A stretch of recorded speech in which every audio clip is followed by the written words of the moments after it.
Hola, ¿qué tal compañeros? ¿Cómo están? Bienvenidos a este podcast en el cual hablaremos de la reprobación escolar. Están conmigo tres de nuestros compañeros. Arturo, ¿cómo estás? Bienvenido. Muchas gracias, pues vamos a abordar este tema de la manera posible y esperemos les interese tanto como a nosotros, ya que es algo que nos va a afectar de una u otra manera. Por supuesto. Está con nosotros también Fer. Bienvenida. ¿Qué tal, compañeros? Es un gusto estar aquí el día de hoy, compartir este espacio con ustedes y sobre todo tratar este tema tan importante en nuestro trayecto formal. Importantísimo, Fer, claro que sí. Y también nos acompaña Víctor. Bienvenido, Víctor. ¿Cómo estás? Gracias, un gusto estar aquí participando en este podcast. Espero que este tema sea abordado de la mejor manera. Claro que sí. Y bueno, me gustaría comenzar diciendo que la reprobación tiende a ser un tema muy importante, como ya lo dijeron ustedes. Sin embargo, un tema bastante difícil, un tema difícil por cuestiones que veremos a continuación, entre las que engloban cuestiones familiares, psicológicas, del tipo políticas, económicas, etcétera. Entonces, todo esto lo tiende a ser bastante complicado y al mismo tiempo, pues, un tema muy interesante para abordar. Ciertamente, me gustaría comenzar con una definición general de qué es la reprobación y después de la investigación hecha para el presente podcast, podría definir la reprobación como el incumplimiento de una currícula específica de una materia. ¿Qué opinas de esto, Víctor? Pues sí, tenemos en cuenta pues que básicamente es esto. Reprobar es básicamente el no aprobar una o varias materias correspondientes a un nivel o un grado. Y pues básicamente reprobar es algo así como pues la expresión de un bajo aprovechamiento escolar. Bajo aprovechamiento escolar. Importante eso. Arturo.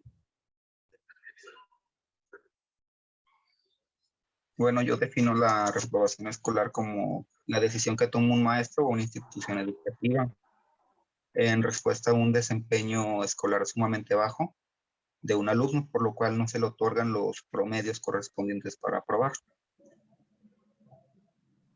Por supuesto, aquí sería interesante pensar cómo llega el maestro a tomar esa decisión, ¿no? Es decir, qué elementos se engloban ahí. A continuación, más adelante los abordaremos. Fer. Sí, claro, pues la reprobación consiste principalmente en el que el maestro no acredite el acceso a un nuevo nivel del estudiante en base a que éste no ha cumplido con ciertos aprendizajes o propósitos del ciclo escolar. En base a ello, pues se toma esta decisión.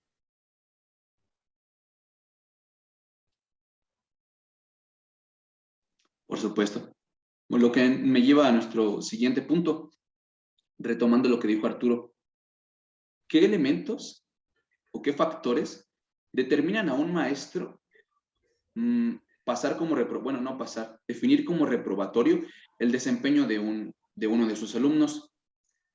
Me gustaría mencionar primeramente que dichos factores, aunque tienden a ser subjetivos porque la decisión a final de cuentas la toma el maestro, sí tienen bastante fundamento objetivo para tomar esta decisión.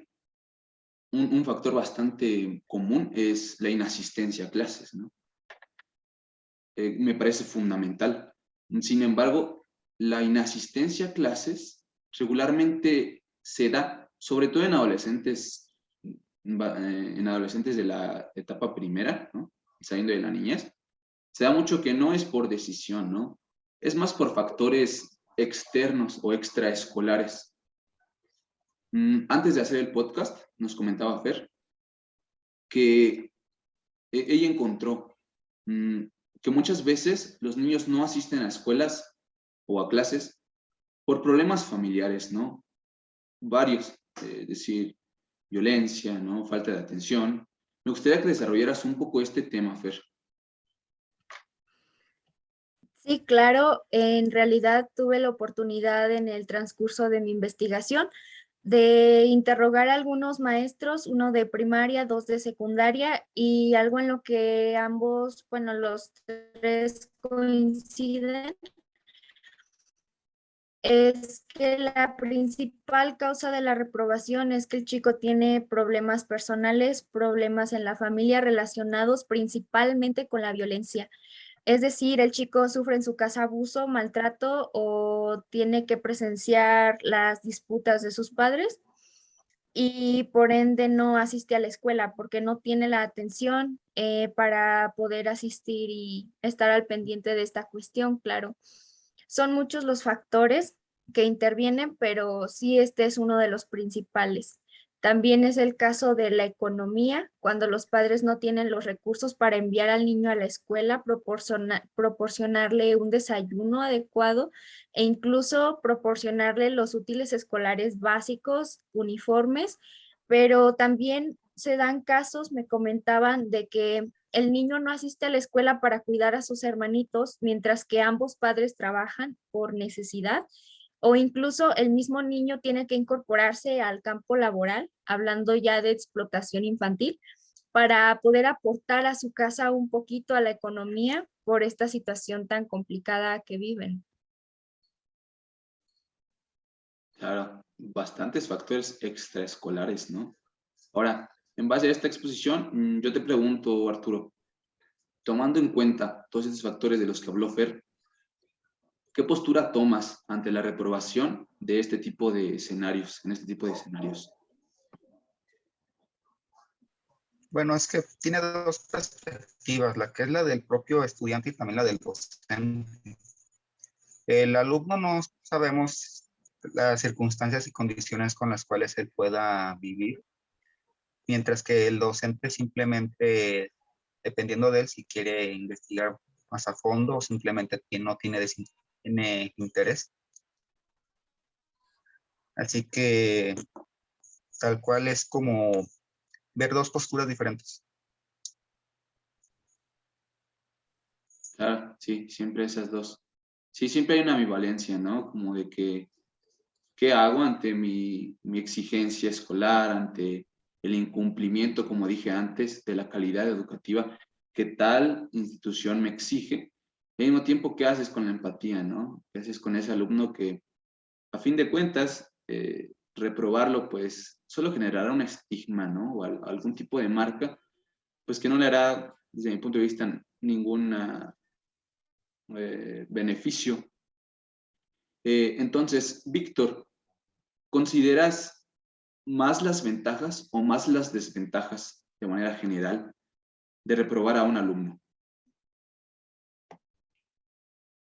Pues bueno, mira, digamos que es un tema algo complicado, si está uno a favor o en contra de la reprobación, porque, o al menos desde mi perspectiva, yo no considero totalmente justo el reprobar a un estudiante si no se tienen en consideración muchos aspectos.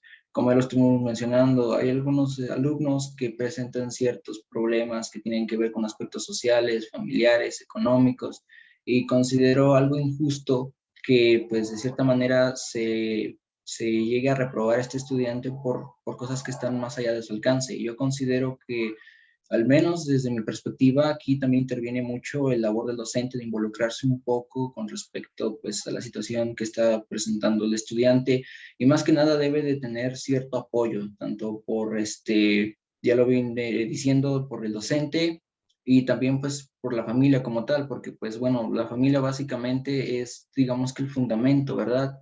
O sea, un alumno que tiene motivación por seguir estudiando básicamente va a conseguirla a base de esto, de la familia. Y pues bueno, creo que si el docente se da cuenta que no recibe ciertos apoyos con respecto a su familia, creo que debería tener cierto grado de consideración, o al menos esa es mi postura.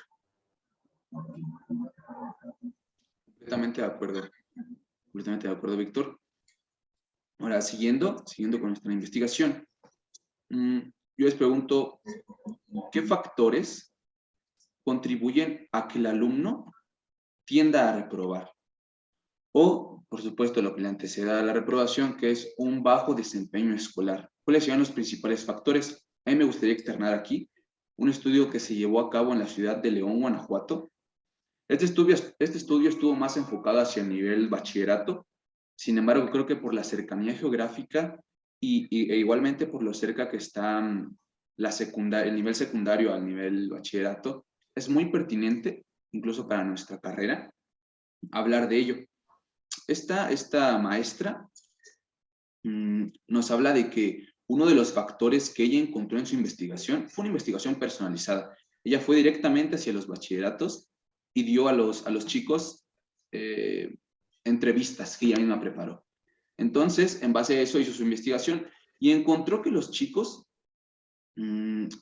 encuentran dificultades, sobre todo por embarazos prematuros, dice nada más, por, como decía fuera al principio, riñas familiares y desventajas socioeconómicas, ¿no? Creo que solo vino a reafirmar esto lo que dijo fuera anteriormente. Sin embargo, también me gustaría externarles la pregunta que les hizo respecto a qué harían en caso de verse reprobados. Y entonces se encontró que la mayoría de los jóvenes respondió que pensaría inmediatamente en dejar de estudiar. ¿Qué opinas de esto, Arturo?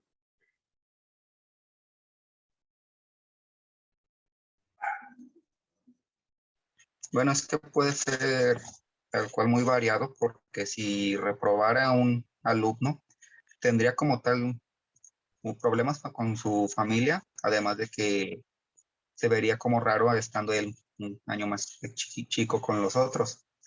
Por así decirlo, podría enfrentar lo que es el acoso escolar, mientras que también podría ser simplemente por desquite del docente, porque recordemos que no todos los docentes son normalistas, sino que hay muchos que son egresados universitarios, los cuales simplemente se dejan llevar muchas veces por sus impulsos. Sí, por supuesto. Por otra parte, Víctor, ¿podrías mencionar algún otro factor que no hayamos mencionado aún que atribuye a la reprobación escolar? Antes de iniciar el podcast también, mi compañero Víctor nos externaba sus experiencias personales con la reprobación, ya que tuvo un contexto escolar un tanto diferente al de nosotros tres. Me gustaría que abordaras ese comentario, Víctor.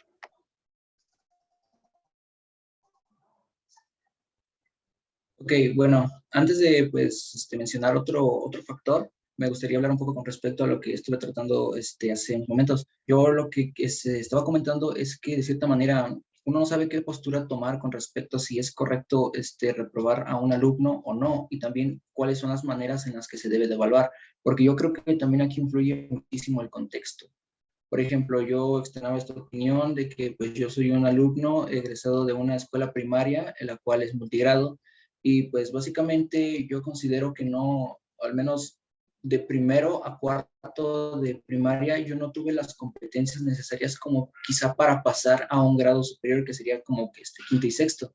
Y creo que sobre todo incluso un perfil no tan bueno para entrar a lo que vendría siendo el nivel secundario, pero creo que eso también se relaciona básicamente por la calidad de la educación que se ofrece, porque como era una escuela multigrado, por ejemplo, yo cuando vi en primero recuerdo que inicialmente, pues el grupo era bastante pequeño. Yo recuerdo que éramos aproximadamente 10 alumnos en toda la escuela, pero la escuela estaba en pésimas condiciones. Tenía 3 salones, básicamente solamente utilizábamos uno, los otros estaban en muy malas condiciones y bueno, tanto el patio como incluso los baños seguían por el mismo rumbo. La comunidad era bastante pequeña, de hecho, a lo mejor era un aproximado de 100 personas en toda la comunidad. La escuela, de hecho, me quedaba bastante cerca, esa era, digamos que una ventaja. Pero, digamos, retomando esto de la convivencia en el aula, o más bien cómo se llevaba este proceso de evaluación, yo considero que se llevaba de una manera un poco autoritaria, de cierta manera, porque al momento de hacer ciertas actividades en la escuela, yo recuerdo muy bien que algunas actividades solamente las desempeñábamos con el fin de estar ocupados, porque la maestra no podía atender a todos los grupos por igual. Recuerdo muchas veces que a mí me dejaban otras actividades de caligrafía o solamente copiar textos con el fin de mantenernos ocupados y que el docente se enfocara en los temas complicados con los alumnos de quinto y sexto. Entonces, básicamente yo creo que pues, lo único que quizá aprendí en este nivel básico fue leer, escribir, quizás sumas, restas, pero yo creo que si me evaluaran como se supone que debería de ser, con los mismos parámetros que se evalúa una escuela que estaría, por ejemplo, completamente equipada, con un docente para cada grado, considero que no hubiera tenido, digamos, que esta facilidad de quizá aprobar un examen o incluso pues tener el perfil para poder avanzar de nivel. Pero era porque básicamente era la educación que se ofrecía, porque pues era lo que había, o sea, no habían, digamos que recursos quizá para destinar el suficiente presupuesto, para arreglar todas las aulas, quizá incluso para construir más, porque se necesitaría un aula para cada grupo, y tampoco los recursos suficientes como para contratar a un docente para cada uno de los grupos. Entonces, pues aquí es donde yo retomo la parte que pues, tiene que ver con los factores que determinan lo que viene siendo el rendimiento del alumno. Porque, por ejemplo, yo sí vi muchísimos compañeros que incluso ni siquiera terminaron digamos, no terminaron la primaria, porque cuando el grupo fue creciendo, posteriormente sí se invirtió un poco más de presupuesto al arreglo de las demás aulas. Entonces hubo un docente para cada uno de los grados, aunque no era completamente así, porque había una aula que era para primero segundo, a otra para otros 2 grados y pues la última para quinto y sexto. Entonces, cuando yo ingresé a sexto, recuerdo que la maestra pues venía de un contexto diferente y al vernos el retraso que teníamos, ella no sabía si siquiera tomar los temas que se supone que deberíamos de ver o si regresarse a temas que tenían que ver con respecto a grados como segundo o incluso primero. Recuerdo incluso actividades que, por ejemplo, nos ponía la maestra, necesito un cuarto de una hoja y mi grupo entero no sabía cómo dividir una hoja en 4 y tomar un pedazo. Ese era el rezago que nosotros teníamos y entonces aquí pues entra el papel que estamos tratando, o sea, era justo entonces reprobarnos porque pues sí, o sea, era la educación que se nos ofreció, era lo que había, pero no estábamos aptos para pasar de nivel. Y pues básicamente aquí otro aspecto vendría siendo el aspecto psicológico, ¿verdad? Porque quizá muchos de mis compañeros y yo no éramos precisamente alumnos brillantes como tal, ¿verdad? Pero sí éramos dedicados, porque esto ya se venía desde la casa. El aspecto psicológico tiene que ver con respecto a la confianza y el apoyo también que tiene tus familiares sobre ti, la motivación que pues también siembran en ti y eso es lo que al menos desde mi perspectiva me hizo, pues aunque llegué con ciertas dificultades a la secundaria, a la telesecundaria a la que a mí me tocó asistir, pues digamos que me motivó para seguir digamos que estudiando incluso por mi cuenta y poder llegar hasta donde estoy en la actualidad. Así que pues básicamente ese sería otro factor, que sería la parte psicológica.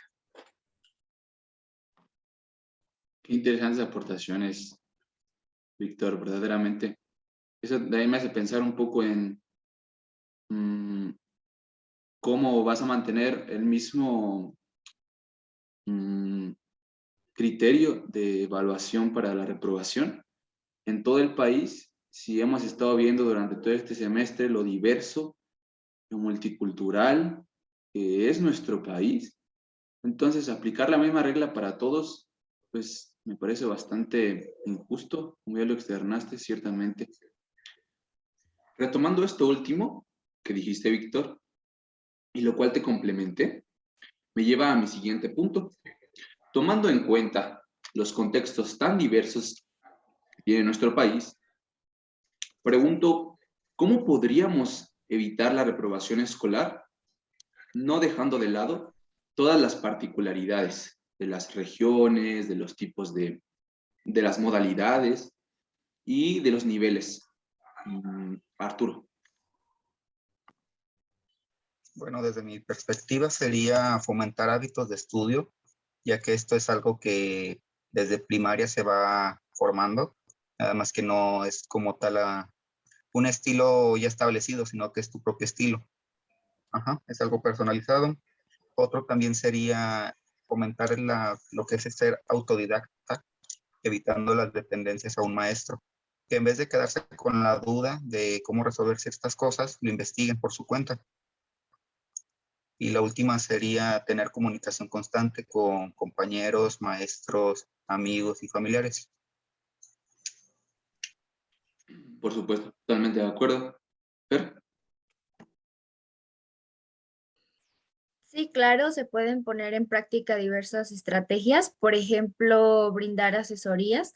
Eh, Hablando con un maestro de primaria, específicamente un maestro rural, pues me comenta que ya jubilado, impartía algunas asesorías o clases fines de semana en escuelas rurales de diversas comunidades a fin de rezago educativo, lo cual tiene mucho que ver con esta cuestión de la reprobación. Por otra parte, hay factores que siempre van a estar presentes que se salen de las manos del docente, ya hablando de cuestiones personales. Entonces, creo que siempre van a existir estas limitantes, pero ya como lo comentaba Arturo, es fundamental inculcar en los chicos estos hábitos de estudio, fomentar el autodidactismo, que sean capaces de generar su propio conocimiento y llevar a cabo diferentes acciones de lograr un mayor desarrollo. Sí, completamente, Fer. Y desde tu perspectiva personal y vivencial, Víctor, ¿qué propondrías para evitar la reprobación escolar? Bueno, pues al menos desde mi perspectiva yo puedo argumentar, pues bueno, esto digamos que no es un problema que se relacione a uno o a dos puntos, creo que esto ya te abarca muchísimo y bueno, ya mis compañeros dieron bastantes estrategias y creo que sí, o sea, tienen muchísima razón. Pero de cierta manera ser autodidacta muchas veces puede llegar a ser algo complicado, ¿verdad? Por ejemplo, hay quienes, por ejemplo, no tienen, estudiantes que no tienen los suficientes recursos para investigar algo, por ejemplo, en Internet, incluso no tienen la disponibilidad de recursos impresos para aprender cosas por su cuenta. Y también tomando en consideración muchas, por experiencia, hay cosas que, por ejemplo, yo no pude aprender por mi cuenta. Yo creo que por ese aspecto, tanto el gobierno tiene que apoyar a este sector, ¿verdad? Más que nada, digamos que invertir un poco más con respecto a la educación para extender un poco más esto a las zonas marginadas del país, más que nada. Sí, de hecho, ese era un punto que iba a mencionar. Fomentar el autodidactismo, pues sí, bastante difícil. Digo, en muchos contextos sí se podrá aplicar, ¿no? A lo mejor en las escuelas urbanas, ¿no? Mejor ubicadas de estrato social. A lo mejor sí, ahí sí podríamos aplicar el autodidactismo como una forma pues de no reprobar o de no tener bajo rendimiento. Pero sí, definitivamente no en todas podemos hacer eso. Es aquí donde entra precisamente la contextualización, ¿no? Ahora, por otra parte, también me gustaría compartir otro estudio. Este se llevó a cabo en la ciudad de Aguascalientes, en el Instituto Tecnológico, por un doctor, Felipe de Jesús Gándara. Este señor, al igual que, bueno, bastante parecido al estudio que les compartí anteriormente, que se llevó a cabo en la ciudad de León, estudió las causas de la reprobación en uno de los bachilleratos con el índice de reprobación más alto. Y entonces, a partir de este análisis, él propuso un plan de acción para combatir y, en el mejor de los casos, erradicar la reprobación en ese bachillerato. La conclusión es bastante buena. El índice reprobatorio sí disminuyó, pero el maestro externa unas posibles soluciones o pues un posible plan de acción que puede contribuir a esto. En primera, él habla del trabajo en conjunto.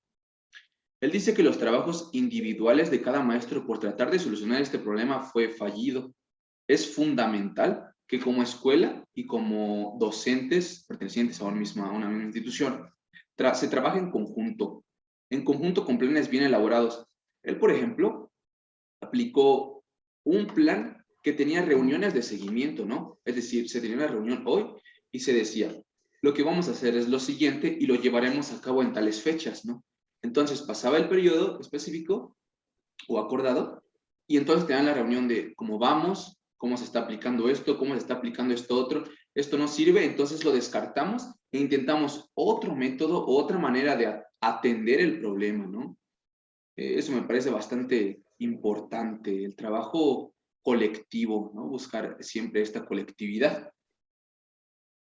Bien, por último, me gustaría muchísimo escucharlos respecto a la postura que tomó la Secretaría de Educación Pública con los chicos que desgraciadamente, y muy desgraciadamente, no pudieron tener una continuidad, una regularidad, una asistencia en las clases virtuales.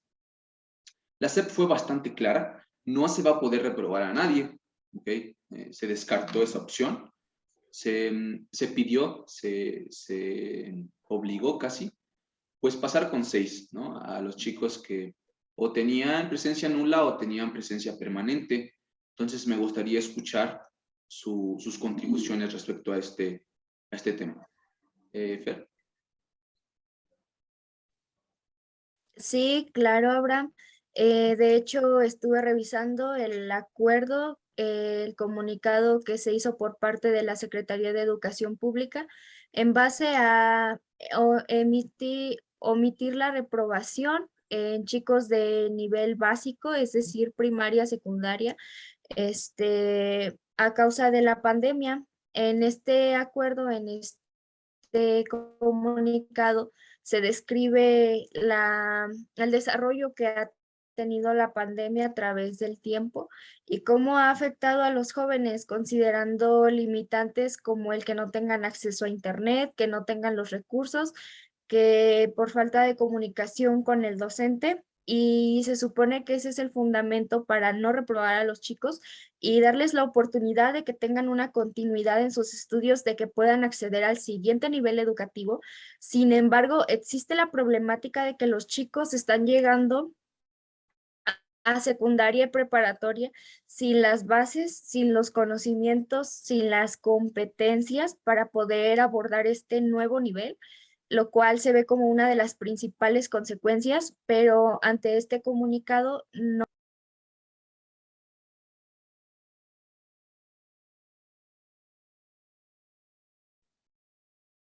Excelente aportación, Fer. Arturo. Bueno, para la SEP sería más fácil aprobar a todos sin siquiera afrontar el problema. Considero que lo que podrían haber hecho sería otorgar computadoras o chips estos de teléfono con datos o acceso a Internet. Y pues simplemente es algo que se va a seguir arrastrando porque aunque vayan subiendo de nivel van a decir los maestros, esto lo debieron de haber visto en tal grado, esto lo debieron de haber visto en tal grado, y así se va aumentando sucesivamente y hasta que llegan a la universidad resulta que simplemente la carrera que ellos desean no la pueden conseguir. Sí, sí, gravísimos, ¿no? Las consecuencias, sobre todo a largo plazo. Más que a corto o mediano, sí, efectivamente es más grave a largo plazo. Víctor. Pues mira, este es un tema de mucha controversia, porque por un lado está muy bien fundamentado eso de que hay estudiantes que no tienen, digamos que los accesos, bueno, el acceso a poderse conectar a sus clases virtuales. Sin embargo, pues creo que también aquí juega un rol importante, pues la motivación de los alumnos, porque mira, yo voy a poner este ejemplo. Yo, digamos que como docente, bueno, como docente en formación, o sea, debo de relacionarme un poco con respecto a, pues, más que nada, los cambios que se están dando en la adolescencia y más o menos relacionarme un poco más con respecto a los estudiantes, ¿no? Que en un futuro atenderemos en esta modalidad. Y un ejemplo claro es, digamos, que varias conversaciones que yo he tenido con mi hermana, la cual está cursando lo que vendría siendo la secundaria, solamente que ella no está en la modalidad de secundaria y está en la modalidad de secundaria. Ella me platica que de hecho, cuando ella estaba en las clases virtuales, cuando recién estaban iniciando, era curioso porque ella me decía que todos sus compañeros, o al menos ellos mismos decían, que sí tenían los recursos, tenían desde, por ejemplo, lo que vendría siendo la computadora, el dispositivo móvil, tenían la señal internet, incluso tenían buena señal internet. Sin embargo, no tenían, digamos que el interés de entrar a las clases. Ella me decía, creo que soy la única que entra a las clases. O sea, los maestros, digamos que ya tienen un rango de tolerancia ya bastante amplio, porque pues ya ni siquiera, se esfuerzan por motivar a sus alumnos a que entren a las clases. Solamente les piden los trabajos y pues sí, básicamente es por eso, porque no se puede reprobar. Los alumnos prefieren no entrar a clases y entregar trabajos a medias, porque pues de todas maneras saben que van a pasar incluso con una calificación aceptable, porque ella me comenta que muchos de sus compañeros que no se presentaron a clases, que incluso entregaban trabajos a medias, no los pasaban con 6 ni con 7, los pasaban con 8. Y pues yo creo que esa es una calificación bastante alta para el bajo rendimiento que tuvieron. Y básicamente esto, como ya lo estuvimos comentando y comentaron mis compañeros, esto fomenta el retraso académico incluso a nivel superior, ¿verdad? Y pues creo que esto es una problemática. Sí, fíjate que aunque es un tema controversial, como lo dices, y definitivamente de dos polos, ¿no? Quien está a favor y quien está en contra. Creo que aquí en esta mesa, creo que sí coincidimos bastante. A mí no me parece correcto que, por ejemplo, un alumno tenga que pagar las consecuencias de un servicio o de una condición social que el Estado antes de la pandemia no pudo resolver, ¿no? Porque, digo, en la Constitución está, ¿no? Ya saben, educación de calidad para todo ciudadano mexicano, ciertamente, pero hasta antes de la pandemia eso no se logró, ¿no? Y todavía más, no se logró dar la calidad de vida mínima, a lo mejor, eh, para llevar a cabo, ¿no? Ok, hay educación de calidad, pero si no me das a mí una calidad de vida, no me das los factores para yo poder tener una calidad de vida buena, pues qué importa que me des educación de calidad, ¿no? Si los demás elementos necesarios no están cubiertos.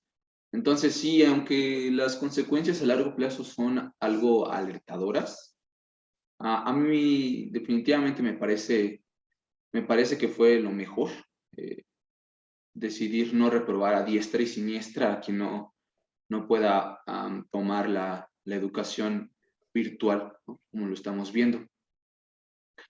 Ahora, por último, me gustaría pasar a comentarios finales de cada uno de ustedes.